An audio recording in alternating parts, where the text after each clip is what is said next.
నేపాల్లో సంభవించిన జల ప్రళయంతో జనజీవనం అస్తవ్యస్తమైంది. భారీ వర్షాలు వరదలతో బోటేకోషి నది ఉప్పొంగి ప్రవహిస్తోంది. వరద ప్రవాహానికి 6 జిల్లాలు ప్రభావితమయ్యాయి. పలు గ్రామాలు నీట మునిగాయి. కొన్ని జల విద్యుత్ కేంద్రాలు కొట్టుకుపోయాయి.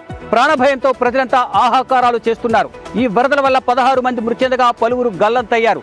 భారత్కు చెందిన 105 మంది, విదేశాలకు చెందిన 291 మంది ఆచూకీ లభించిన పర్యాటకుల జాబితాను ట్రావెల్ ఏజెన్సీలు ప్రకటించాయి.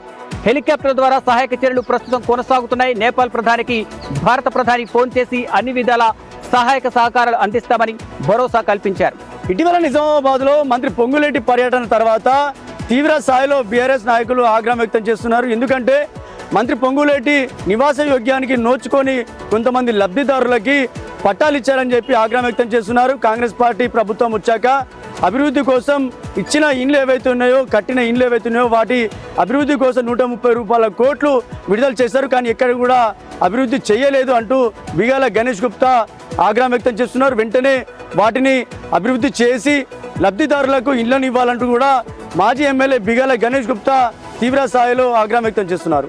ఆదిలాబాద్ జిల్లాలో ఓనం పండుగ శోభను సంతరించుకున్నాయి అయ్యప్ప ఆలయాలు. ఆదిలాబాద్ బెల్లూరి అయ్యప్ప ఆలయంలో ఓనం వేడుకలను వైభవపేతంగా నిర్వహించారు. మలయాళపు సాంప్రదాయ పద్ధతులను ఈ వేడుకలు నిర్వహించగా వేకువజాము నుంచే ప్రత్యేక హోమ అభిషేక కార్యక్రమాలను ఆలయంలో నిర్వహించారు. ఆలయంలో జరిగిన ఓనం వేడుకలకు జిల్లా కలెక్టర్ రాజర్షిష, అదేవిధంగా జిల్లా ఎస్పీ అఖిల్ మహాజన్ చేరుకొని ప్రత్యేక పూజలు నిర్వహించారు. కృతి సనన్ నటించిన జాతీయ స్థాయిలో అయితే ఒక యాడ్ వివాదానికి దారితీసింది. రక్షాబంధన్ నేపథ్యంలో చేసిన యాడ్. దీనికి వివాదాలు అయితే దుస్తుల నేపథ్యము, మోడర్న్ దుస్తులు ధరించడంపై నటి కంగనా రనౌత్ కూడా ఎంపీ అయినటువంటి ఆమె కూడా తీవ్ర విమర్శలు చేయడం జరిగింది. దీనిపై అయితే కృతి సనన్ స్పందిస్తూ ఎందుకు ఇలా చేశానని చెప్పేసి కూడా, ఎందుకంటే విమర్శలు ఇది చేయకూడదా అని చెప్పేసి విమర్శించినప్పటికీ కానీ జీవ యాడ్ సంస్థ అయితే ప్రసార మాధ్యమాల నుంచి, ప్లాట్ఫామ్స్ నుంచి అన్నిటి నుంచి తొలగించడం జరిగింది.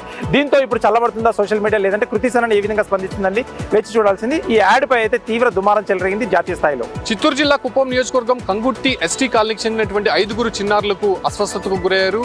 అక్కడ ఉన్నటువంటి ఎర్ర ఆముదం కాయలు తినడంతో చిన్నారులు ఒక్కసారిగా స్రోత పడిపోయారు. వెంటనే అంబులెన్స్ ద్వారా ప్రభుత్వ ఆసుపత్రికి తరలించి చికిత్స అందిస్తున్నారు. అందులో లేఖి అనేటువంటి ఒక చిన్నారికి పరిస్థితి విషమించడంతో పిఎస్ మెడికల్ కాలేజీకి తరలించి చికిత్స అందిస్తున్నారు. అయితే సీఎం చంద్రబాబు దీనిపైనే ఆరా తీసినటువంటి నేపథ్యంలోనే మెరుగైనటువంటి వైద్య సేవలు అందించాలి, అధికారులు వెంటనే అక్కడికి వెళ్ళి పర్యవేక్షించాలనడంతో పిస్తం పీడీ అక్కడికి చేరుకొని చిన్నారుల ఆరోగ్య పరిస్థితి పైన ఆరా తీస్తున్నారు. తిరుపతి జిల్లా సూలూరుపేట మండలం కోటపోలూరు గ్రామంలో మహిళ దారుణ హత్య చోటు చేసుకుంది. భార్యను భర్త కిరాతకంగా హత్య చేసిన ఘటన గ్రామంలో విషాదం నింపుతుంది.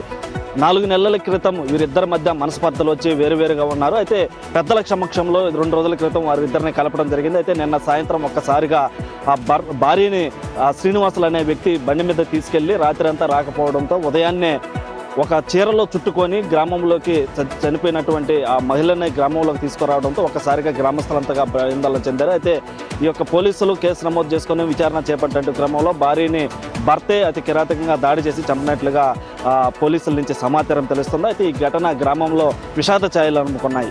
మియాపూర్ పోలీస్ స్టేషన్ పరిధిలో ఉన్నటువంటి శ్రీ బాలాజీ మెడికల్ షాప్లో ఒక్కసారిగా తనిఖీలు నిర్వహించగా అక్కడ ఉన్నటువంటి 15,000 నిషేధిత ట్రామ్డాల్ టాబ్లెట్ దొరకడం జరిగింది. అయితే ఇప్పటికే అటు పోలీసులు దాన్ని స్వాధీనం చేసుకుని ఆ యాజమాని ఎవరైతే ఉంటారో మహేశ్వర్ అనే ఆయనైతే అదుపులోకి తీసుకోవడం జరిగింది. అదేవిధంగా రాష్ట్ర వ్యాప్తంగా కూడా పలు ప్రాంతాలలో మెడికల్ షాపులలో అడ్డదిడ్డంగా డ్రగ్స్ అమ్ముతున్నారంటూ వస్తున్నటువంటి న్యూస్ అన్నిటికీ చెక్ పెట్టేందుకైతే ప్రస్తుతం తెలంగాణ ప్రభుత్వం చాలా గట్టిగానే ప్రయత్నిస్తుంది అనుకోవచ్చు.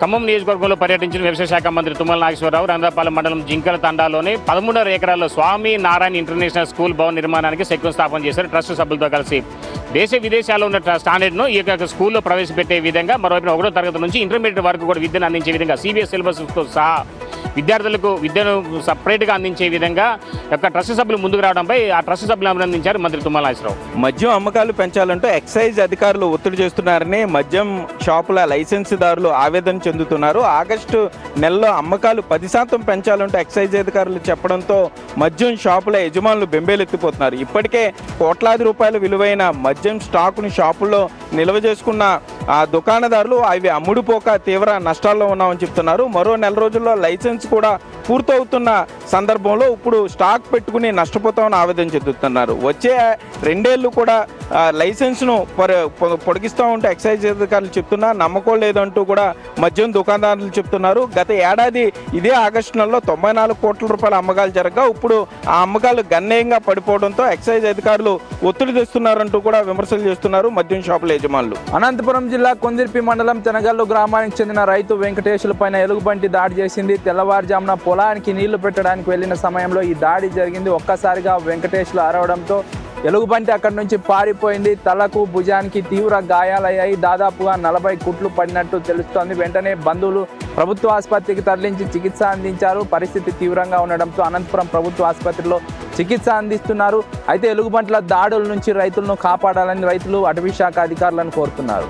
నగరంలో ఉన్న మెడికల్ షాపులపైన ఫోకస్ పెట్టింది ఎస్ఓటీ పోలీసులు. ఇప్పటికే గత 2 రోజులుగా కూడా నకిలీ డాక్టర్లపైన ఫోకస్ పెట్టి వాళ్ళందరినీ అరెస్ట్ చేశారు. దానికి తోడు ఇప్పుడు మెడికల్ షాపులో కాలం చెందినటువంటి మెడిసిన్స్తో పాటు నిషేధితమైనటువంటి మందులు కూడా అమ్ముతున్నటువంటి ఇన్ఫర్మేషన్ బేస్ చేసుకొని మియాపూర్లోని బాలాజీ మెడికల్ స్టోర్లో దాడులు చేసినప్పుడు అక్కడ దాదాపు 15,000కు పైగా వర్తున్నటువంటి ఈ యొక్క ట్రామ్డల్ టాబ్లెట్లు కూడా వాళ్ళు నిషేధిత జాబితాలు ఉంది ఆల్రెడీ. సో దాన్ని కూడా స్వాధీనం చేసుకుని అలాగే మెడికల్ షాప్ సంబంధించిన వారికి ఇద్దరు కూడా నోటీసులు ఇచ్చినట్టుగా మనకు సమాచారం అవుతుంది. సో ఇటు కేవైసీపై కానీ కుకట్పల్లికే కానీ ఇటు మియాపూర్ పరిసర ప్రాంతాలు కానీ మదీనాగూడ ప్రాంతాల్లో ఎక్కువగా మెడికల్ షాప్స్ నిర్వహిస్తుంటారు కాబట్టి వాళ్ళందరూ కూడా ప్రిస్క్రిప్షన్ లేకుండా కూడా మెడిసిన్స్ ఇవ్వడం కానీ లేకపోతే ఈ రకమైనటువంటి నిషేధితమైనటువంటి మందులు అమ్మితే కఠినమైనటువంటి చర్యలు తీసుకుంటామని కూడా ఎస్ఓటీ పోలీసులు చెప్తున్నారు.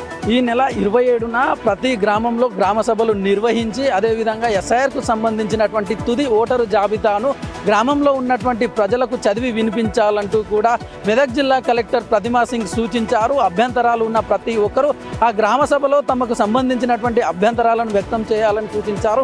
ముఖ్యంగా కొత్తగా ఓటర్లుగా నమోదు చేసుకునేటటువంటి పబ్లిక్ అంతా కూడా ఫామ్ నంబర్ 6 ఉపయోగించి అదేవిధంగా ఇతర అభ్యంతరాలు ఏవైనా ఉంటే ఫామ్ నంబర్ 7 వీటితో పాటు సవరణలు అంటే ఎస్ఐఆర్కు సంబంధించినటువంటి ప్రక్రియలో మార్పులు చేర్పులు ఇంటి పేర్లు అట్లాంటి పొరపాటు పడితే కనుక ఫామ్ నంబర్ 8ను ఉపయోగించుకోవాలంటూ కూడా అధికారులు చెప్తున్నారు. ఉమ్మడి పాలమూరు జిల్లా రైస్ మిల్లర్ల తీరుపై ప్రభుత్వం ఆగ్రహం వ్యక్తం చేస్తుంది. ప్రభుత్వానికి కట్టాల్సినటువంటి సీఎంఆర్ ధాన్యం లెక్క తెల్చకుండా ఇతర రాష్ట్రాలకు తరలించి సొమ్ము చేసుకున్నట్టుగా కూడా పౌర సరఫరాల శాఖ అధికారులు గుర్తించారు.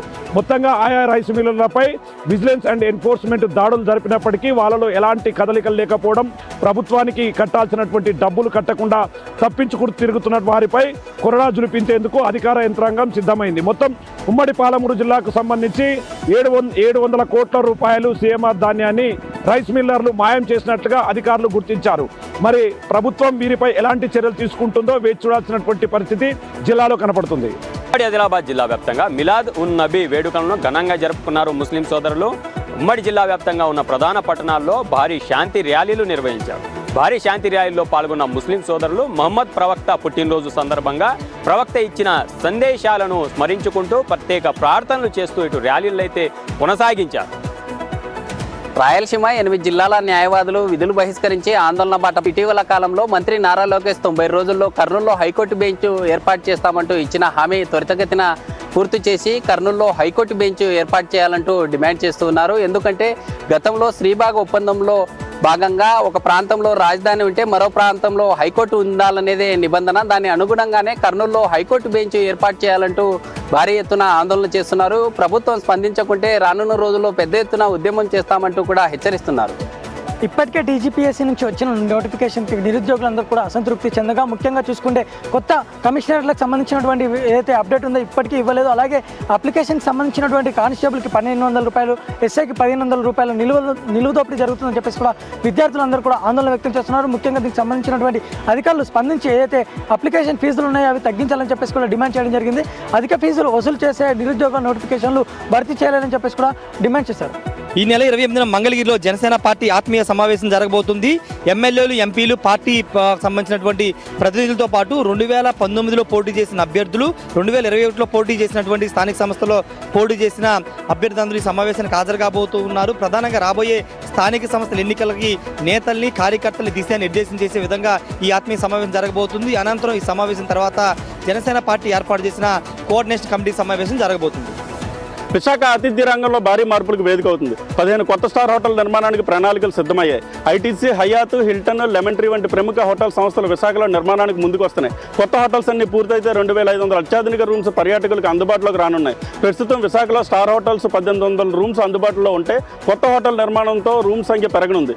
టూరిస్టు, బిజినెస్ మ్యాన్స్, వీవీఐపీలకు మెరుగైన వసతి కల్పించడంతో పాటు పర్యాటక రంగాన్ని మరింత అభివృద్ధి చేయడమే ఈ హోటల్స్ నిర్మాణ ప్రధాన ఉద్దేశమని హోటల్స్ ఇండస్ట్రీ అసోసియేషన్ చెప్తుంది. ఆర్కే బీచ్ రోడ్లో వరుణ్ గ్రూప్ తాజ్ హోటల్ను, భీమ్లీ ఓబరాయ్ గ్రూప్ లగ్జరీ విల్లాస్తో బీచ్ రిసార్ట్ను, లైలా గ్రూప్ వెస్టర్న్ హోటల్స్తో రుషికొండ ఐటీ పార్క్ దగ్గర స్టార్ హోటల్ను నిర్మిస్తున్నాయి. కొత్త స్టార్ హోటల్ రాకతో విశాఖకు మరిన్ని పెట్టుబడులు వచ్చే అవకాశం ఉండడంతో పాటు ఉపాధి పెరిగే అవకాశాలు కనిపిస్తున్నాయి. వైద్య ఆరోగ్య శాఖ పైన సీఎం చంద్రబాబు నాయుడు సమీక్షను నిర్వహించారు. సంజీవ్ని ప్రాజెక్టుకు సంబంధించినటువంటి దానిపైన సీఎం అధికారులతోటి చర్చించారు. ఇప్పటికే చిత్తూరు, కుప్పంలో పైలట్ ప్రాజెక్టుగా ఈ సంజీవ్ని ప్రాజెక్ట్ని అమలు చేస్తున్నారు. దీనికి సంబంధించి ఏఐ డేటాబేస్ను నమోదు చేయడంతో పాటు రాష్ట్ర వ్యాప్తంగా సర్వీస్ రికార్డ్స్తో పాటుగా పేషెంట్స్ రికార్డ్స్, మెడికల్ సేవలకి సంబంధించినటువంటి అంశాలన్నింటినీ కూడా సంజీవ్ని ద్వారా ప్రజలకు చేరువ చేసేందుకు ప్రభుత్వం ముందుకు వెళ్తోంది. అల్లూరు జిల్లా చింతపల్లి ఏజెన్సీలో గ్యాస్ సిలిండర్ల సరఫరా కొరతపై బిగ్ టీవీ వరుస కథనాలకు జాయింట్ కలెక్టర్ తిరుమల పూజ స్పందించారు. వినియోగదారులకు గ్యాస్ ఇబ్బందులు లేకుండా ఒకేసారి 2 లారీల్లో గ్యాస్ సిలిండర్లను చింతపల్లి గ్యాస్ ఏజెన్సీకి పంపించి వెంటనే సరఫరా చేసేలా ఆదేశాలు ఇచ్చారు. సివిల్ సప్లై అధికారులను గ్యాస్ గోడౌన్లో తనిఖీలు చేయించిన వెంటనే 2 లారీల్లో సిలిండర్లను ఏజెన్సీకి పంపడంతో గిరిజనులు బిగ్ టీవీకి కృతజ్ఞతలు తెలియజేస్తున్నారు. సిలిండర్లు పంపిణీ చేసే సమయంలో ఎలాంటి ఇబ్బందులు కలగకుండా పోలీసుల సమక్షంలో గ్యాస్ తీసుకుని వెళ్లేలా చర్యలు చేపట్టారు. 3 రోజుల నుండి అల్లూరు జిల్లా ఏజెన్సీ గిరిజన ప్రజలు గ్యాస్ కోసం పడుతున్న కష్టాలపై బిగ్ టీవీ ప్రసారం చేసిన వరుస కథనాలకు అధికారులు స్పందించడంతో పాటు ఏజెన్సీ ప్రాంతాల్లో గ్యాస్ పంపిణీ ఏజెన్సీలను తనిఖీలు నిర్వహిస్తున్నారు. గ్యాస్ సిలిండర్ల పంపిణీ 45 రోజులు కాకుండా 25 రోజుల్లో డోర్ డెలివరీ చేసేలా చర్యలు తీసుకుంటామని అధికారులు చెప్తున్నారు. హైబ్రిడ్ సైబర్ మోసాల పట్ల అప్రమత్తంగా ఉండాలంటున్నారు Hyderabad CP Sajjanar. Cyber crime నేరాలు ఎక్కువగా పెరుగుతున్న నేపథ్యంలో ప్రజలు ఈ కొత్త తరహా సైబర్ మోసాల పట్ల ప్రజల్ని అప్రమత్తం చేస్తున్నారు. రద్దీ ప్రాంతాల్లో అమాయక వృద్ధులను, సీనియర్ సిటిజన్స్, మరోవైపు అమాయక ప్రజలను టార్గెట్గా చేస్తూ వారి ఫోన్లను కాజేస్తున్నారు. ఆ ఫోన్లో ఉన్నటువంటి డేటా ఆధారంగా సైబర్ మోసాలకు పాల్పడుతున్నారు. అంటే అందులో ఉన్నటువంటి bank accounts, credit card, debit card వివరాలు సేకరించి వారి ఫోన్ లాక్ ఓపెన్ చేసి ఈ మోసాలకు పాల్పడుతున్నట్లు కూడా సైబర్ క్రైమ్ పోలీసులు గుర్తించారు. సో ఈ తరహా మోసాల పట్ల ప్రజలు అప్రమత్తంగా ఉండాలి. ఇప్పటికే 25 లక్షల రూపాయల సైబర్ మోసాలు జరిగినట్లు పోలీసులు గుర్తించారు. 3 నిందితుల ముఠా సభ్యులను అరెస్ట్ చేశారు. ఇంకా పోలీసుల కేసు దర్యాప్తు జరుగుతుంది. ఒకవేళ ఈ తరహా మోసం జరిగితే వెంటనే సైబర్ క్రైమ్ పోలీసులకు ఫిర్యాదు చేయాలంటున్నారు పోలీసులు. ఆంధ్రప్రదేశ్లో సర్ ప్రక్రియ తీవ్రస్థాయిలో జాప్యం కొనసాగుతోంది. దాదాపుగా 40 లక్షల మందికి నోటీసులు చేరాల్సి ఉంది. దీంట్లో దాదాపుగా ఇప్పటికీ 96% నోటీసులు చేరినాయి. మరొక 4% సంబంధించిన నోటీసులు చేరాల్సి ఉంది. అంటే 4% అంటే దాదాపుగా 2.5 లక్షల నుంచి 4 లక్షల వరకు నోటీసులు పెండింగ్లో ఉన్నాయి. కేవలం 2 రోజులే గడువు ఉన్న నేపథ్యంలో ఈ నోటీసులు వారికి ఎప్పుడు చేరతాయి, వారు ఉన్న అభ్యంతరాలను ఎప్పుడు పూర్తి చేసి తిరిగి అందజేస్తారో అర్థం కాని పరిస్థితి ఆంధ్రప్రదేశ్లో నెలకొనుంది. మరి ఎన్నికల అధికారి గడువు పెంచుతారో లేదో చూడాలి. పులివెందుల అర్బన్ సిఐ శ్రీరామ్ను విఆర్కు బదిలీ చేస్తూ డీఐజీ కోయిపోయిన ఉత్తర్వులు జారీ చేశారు. వైఎస్ వివేకానంద రెడ్డి సతీమణి వైఎస్ సౌభాగ్యం పేరున్నటువంటి 4 ఎకరాల భూమిని ఇతరులపై బదిలీ చేశారు. బదిలీ అయింది. అది వాటిపై కూడా రెవెన్యూ శాఖ అధికారులు పోలీసులు ఫిర్యాదు చేశారు. వైఎస్ సౌభాగ్యమ్మకు చెందిన ఏదైతుందో కేవలారపల్లి గ్రామ పొలంలో సర్వే నెంబర్ 253లో 4 ఎకరాల పొలాన్ని వైఎస్ సౌభాగ్యం పేరు కాకుండా సైగిలి సౌభాగ్యం పేరు బదిలీ కావడం, ఆ తర్వాత ఆర్డీఓ సైతం స్వయంగా పోలీసులు ఫిర్యాదు చేసినప్పటికీ కూడా సిఐ శ్రీరామ్ వాటిపై చర్యలు తీసుకోకపోవడంతో పాటు కూడా కనీసం కేసు నమోదు చేయలేదని ఆరోపణలు వచ్చాయి. సో ఈ నేపథ్యంలో వైఎస్ సునీత మరోసారి పులివెందుల డిఎస్పీని కలిసి ఫిర్యాదు చేశారు. సో ఈ నేపథ్యంలో సిఐను వీఆర్కు బదిలీ చేస్తూ చేసిన ఉత్తర్వులు ఇప్పుడు పోలీస్ శాఖలో సంచలనంగా మారాయి. బంగారం కొనాలా వద్దా అంటే వద్దనే చెప్తున్నారు ఎక్స్పర్ట్స్. ఎందుకంటే బంగారం ధర రోజు రోజుకి అంత పెరిగిపోతుంది. ప్రస్తుతం మార్కెట్లో 24 క్యారెట్ల 10 గ్రాముల బంగారం 1,60,500 వద్ద కొనసాగా 22 క్యారెట్ల 10 గ్రాముల బంగారం 1,50,110 రూపాయల వద్ద కొనసాగుతుంది. అదేవిధంగా ఇటు సిల్వర్ చూసుకున్నట్టయితే గత 2 రోజుల నుంచి 3,500 వరకు పెరిగి ప్రస్తుతం 2,50,000 వద్ద స్టేబుల్గా అయితే ఉంది. ప్రజెంట్ మార్కెట్లోని ఎక్స్పర్ట్స్ అయితే కొనకుండా ఉంటేనే బెటర్, ఖచ్చితంగా 2-3 రోజుల్లో తగ్గే అవకాశం ఉందంటూ కూడా చెప్పుకొస్తారు. భారీ అంచనాల మధ్యన భారీ స్క్రీన్స్ అయితే ఈ రోజు ప్రపంచవ్యాప్తంగా 5,000 స్క్రీన్స్ పైగా సినిమా రిలీజ్ అయింది. టాక్సిక్ ఈ సినిమా ప్రపంచవ్యాప్తంగా ఈ రోజు కలెక్షన్స్ 1000 కోట్లకు పైగా అని చెప్పుకోవచ్చు. Gross collection. గీతు మోహన్ దాస్ దర్శకత్వంలో కేజీఎఫ్ ఫేమ్ యష్ అయితే నటించిన ఈ సినిమా ఎందుకంటే ఒక అద్భుతమైన చిత్రంగా అని చెప్పుకోవచ్చు. కానీ భవిష్యత్తులో ఈ సినిమా అయితే ఎలా ఉండబోతుంది అనేది, గ్రాస్ కలెక్షన్స్ అయితే ఎలా ఉండబోతుందని తెలుస్తుంది. కానీ ఈ సినిమా అయితే ఆశించిన స్థాయిలో లేదని చెప్పేసి కూడా సోషల్ మీడియా పరంగా తెలుస్తుంది. మనం సినిమా చూసినప్పటికీ ఎందుకంటే బిగ్ టీ తరఫున ఈ రేటింగ్ అయితే 2/5 అని ఇచ్చుకోవచ్చు. ఎందుకంటే ఇందులో విజువల్ గ్రాండ్స్, ఓన్లీ యాక్షన్. ఎందుకంటే ఈ సినిమా యాక్షన్ పరంగా ఆశిస్తే మాత్రం ఇది తప్పక నిరాశ మిగిలిస్తుందని చెప్పేసి ప్రేక్షకుడు అయితే సగటు ప్రేక్షకుడికి ఒక నిరాశను మిగిలిస్తుందని చెప్పుకోవచ్చు. టారిఫ్లపై అమెరికా, కెనడా ఢీ అంటే ఢీ అంటున్నాయి. కెనడా కొత్త యుఎస్ సుంకాలకు సమానంగా డాలర్ చొప్పున చెల్లిస్తుందని కెనడా ప్రధాని మార్క్ కార్నీ అన్నారు. కెనడియన్ కార్మికులకు మరియు వ్యాపారులకు మద్దతు ఇవ్వడానికి మేము 7.5 బిలియన్ల విలువైన కొత్త మరియు మెరుగైన చర్యలను ప్రవేశపెడుతున్నట్లు మార్క్ కార్నీ తెలిపారు. యుఎస్ అన్యాయమైన సుంకాలను అమలు చేసినప్పటి నుంచి ప్రవేశపెట్టిన దాదాపు 2.5 బిలియన్ల మద్దతులను అదనంగా ఉంటుందని కెనడా ప్రధాని తెలిపారు. కెనడియన్ ఉద్యోగాలు, పరిశ్రమలు మరియు కుటుంబాలను పరిరక్షించడం, బలమైన ఆర్థిక వ్యవస్థను నిర్మించడం, కెనడా కూడా ఎప్పటికీ ఏ దేశంపై ఆధారపడకుండా చూసుకోవడం మా ప్రధాన ఉద్దేశం అంటూ మార్క్ కార్నీ అన్నారు.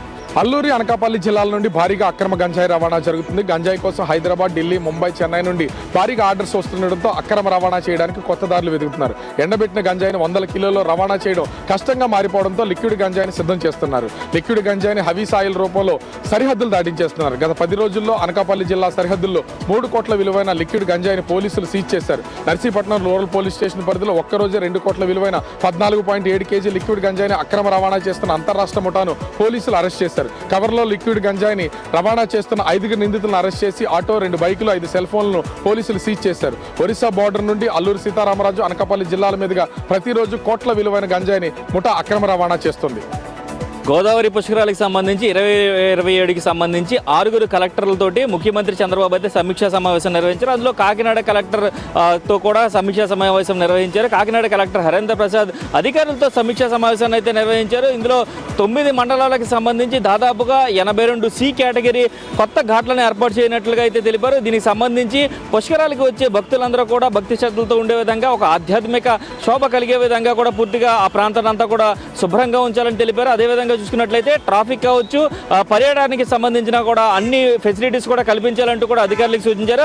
అందరూ అధికారులు అంటే అన్ని శాఖల అధికారులు కూడా సమన్వయంతో అయితే పుష్కర పనులు ముందుకు తీసుకెళ్లాలంటూ కూడా కలెక్టర్ హరేంద్ర ప్రసాద్ ఆదేశాలు జారీ చేశారు. తిరుమలలో భక్తుల రద్దీ పెరిగింది. నిన్న 74,000 మందికి పైగా శ్రీవారిని దర్శించుకున్నారు. ఇక 4.39 కోట్ల రూపాయలు శ్రీవారికి కానుకలుగా సమర్పించారు భక్తులు. మరోవైపు 3.88 లక్షల లడ్డూలను టీటీడీ విక్రయించింది. 2,20,000 మందికి పైగా శ్రీవారి అన్నప్రసాదాన్ని స్వీకరించారు. ఇవాళ అన్ని కంపార్ట్మెంట్లు నుండి శిలాతోరణం శ్రీకృష్ణ గెస్ట్ హౌస్ వరకు క్యూ లైన్ లో భక్తులు వేచి ఉన్నారు. వీళ్ళకి 18 గంటల సమయం పట్టే అవకాశం ఉన్నట్టు టీటీడీ స్పష్టం చేసింది. అయితే నిన్న స్వల్పంగా ఉన్నటువంటి భక్తుల రద్దీ ఇవాళ అనూహ్యంగా పెరగడంతో అటు టీటీడీ ప్రత్యేకమైనటువంటి ఏర్పాట్లు చేస్తుంది. ఓ యువతి డిసిజన్ నిజంగా ఇన్స్పైరింగ్ గా అనిపించింది. మహారాష్ట్రకు చెందిన స్నేహ రాజుగురు తన 29 ఏళ్ల వయసులో కార్పొరేట్ ఉద్యోగాన్ని వదిలేసి తండ్రి కోసం, నాన్నకు ప్రేమతో అంటూ ప్రకృతి ఒడిలోకి వెళ్ళింది. సో పచ్చని ప్రకృతిలో తండ్రితో కలిసి చెట్ల మొక్కలు నాటండి, పండ్ల మొక్కలు నాటండి, మీ సొంత ఆహారాన్ని మీరే పండించుకోండి, పూల మొక్కలు నాటండి అంటూ ఒక సందేశాన్ని ఇస్తుంది. ప్రెజర్ కంటే పీస్ ముఖ్యం గురు అంటూ ఆమె చేసిన కామెంట్స్, ఆమె పెట్టిన పోస్టులు నెట్టింట్లో వైరల్గా మారాయి. సో నెటిజన్స్ కూడా ఈ అమ్మాయి డిసిజన్కి ఫిదా అవుతున్నారు. ప్రతి ఒక్కరూ మొక్కలు నాటాలని సిద్దిపేట జిల్లా కలెక్టర్ హైమావతి సూచించారు. వనమహోత్సవం కార్యక్రమంలో భాగంగా ప్రభుత్వం 17 లక్షల మొక్కలు నాటాలని నిర్దేశించినప్పటికీ ఇప్పటికే దాదాపు 12 లక్షల మొక్కలు నాటినట్లు తెలిపారు. ప్రతికూల వాతావరణం, ఎల్నినో ప్రభావంతో ఇప్పటికే వర్షాలు సరిగా కురవకపోవడంతో మొక్కలు నాటితేనే సరైనటువంటి వాతావరణ పరిస్థితులు ఉంటాయంటూ కూడా జిల్లా కలెక్టర్ సూచించారు. ప్రతి ఒక్కరూ, పౌరులు, రైతులందరూ కూడా బాధ్యతగా తీసుకొని మొక్కలు పెంచాలంటూ కూడా జిల్లా కలెక్టర్ పిలుపునిచ్చారు.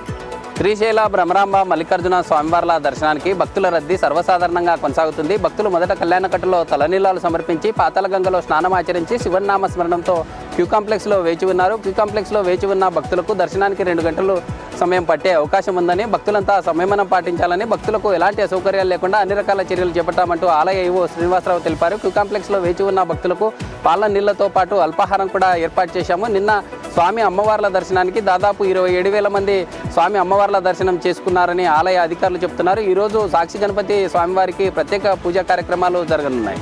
ఆదిలాబాద్ మున్సిపల్ కౌన్సిల్కి సంబంధించిన 4 కోఆప్షన్ సభ్యుల ఎంపిక సమావేశం ఈ నెల 31న జరగనున్నది తెలుస్తుంది. అందుకు సంబంధించి ఆ సమావేశానికి సంబంధించిన అజెండా కాపీలను తీసుకోకుండా జాగ్రత్త పడేలా ఇటు కూటమికి సంబంధించిన బారాస, ఎంఐఎం, కాంగ్రెస్ సంబంధించిన కౌన్సిలర్లు వ్యూహరచన చేస్తున్నట్లయితే తెలుస్తుంది. అందులో భాగంగా బల్దియా సిబ్బంది అజెండా కాపీలను అందివ్వడానికి ఇంటికి వెళ్తే వారు అందుబాటులో ఉండడం లేదనేది సమాచారం. ఇందుకు సంబంధించి బల్దియా అధికారులు కూడా రిజిస్టర్డ్ పోస్టులో అజెండా కాపీలను పంపించడానికి సిద్ధమవుతున్నట్లయితే తెలుస్తుంది. విశాఖ ఇందిరాగాంధీ జులాజికల్ పార్కులో 12 రకాల జాతులకు చెందిన 128 జంతువులు పక్షులు కొత్తగా జన్మించాయి. జూ అధికారుల ద్వారా విషయం తెలుసుకున్న deputy CM Pawan Kalyan social media X వేదికగా శుభాకాంక్షలు తెలుపుతూ సంతోషం వ్యక్తం చేశారు.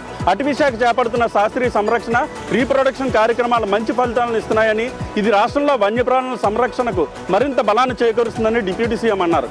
ఆర్టిఫిషియల్ ఇంక్యుబేషన్ విధానం ద్వారా అడవి కోడి పిల్లలు ఒక బ్లూ అండ్ గోల్డ్ మకావ్ విజయవంతంగా పొదగడం ఇందులో అత్యంత విశేషం. ఈ ప్రయోగాన్ని విజయవంతం చేసిన అటవీ శాఖ అధికారులు, జూ సిబ్బంది మరియు వెటర్నరీ టీంకి పవన్ కళ్యాణ్ ప్రత్యేక అభినందనలు తెలిపారు. భవిష్యత్తు తరాలకు బయోడైవర్సిటీ అందించే క్రమంలో సైన్స్ అండ్ టెక్నాలజీ ఉపయోగిస్తూ రాష్ట్రంలో మరిన్ని విజయాలు సాధించాలని డిప్యూటీ సీఎం కోరుకున్నారు.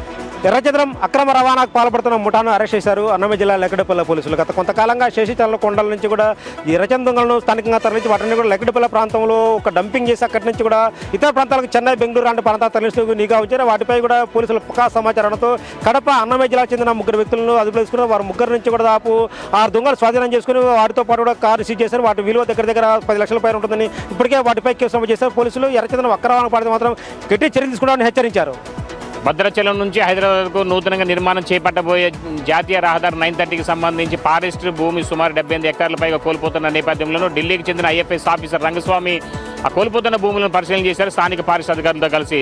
దానికి బదులుగా మరో భూమి రాష్ట్ర ప్రభుత్వం కేటాయించే విధంగా చర్యలు చేపట్టాలంటూ కోరడంతో ఆమోదం తెలిపింది రాష్ట్ర ప్రభుత్వం. దీంతో ఇక భద్రాచలం నుంచి కొత్తగూడెం మీదుగా ఇల్లెందు టు హైదరాబాద్ వెళ్లే విధంగా ఇక మార్గాన్ని సుగమం చేశారు. అయితే ఈ జాతీయ రహదారి నిర్మాణం కనుక అందుబాటులోకి వస్తే సమయం పాలనతో పాటుగా ప్రయాణ ఖర్చు కూడా తక్కువైద్దని ప్రయాణికులు భావిస్తున్నారు.